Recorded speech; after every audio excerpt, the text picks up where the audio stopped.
Clinton, hujambo? Jambo Mashirima Kapombe pamoja na manaodha wa Kiswahili. Asante sana. Karibu kwenye Longa Longa. Huyu hapa Munene atakwambia yale maneno ambayo mtapokezana hii leo. Kaka Naam. Umesikia leo tumeanza na tashtiti. Mimi nataka tubadilishane maneno ambayo yana silabi ambazo zinajirudia. Kama hiyo tashtiti.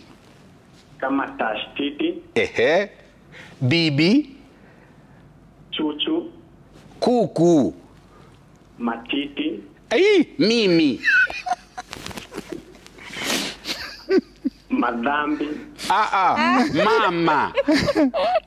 Baba. Mikiki. Nyanya. Kikuku. Analialia. Msururu. Kunguru. Hajajirudia huyo. Kichocho. Kichocho. Ama hata ungesema chuchu. Chuchu alisema? Alisema. Alisema. Acha kusema. Ama ugonjwa wa kichocho. Ndio nimeshata. Basi. Haya, asante sana Clinton, asante sana Clinton kushiriki. mpigeni makofi. Amejaribu. Asante sana Clinton.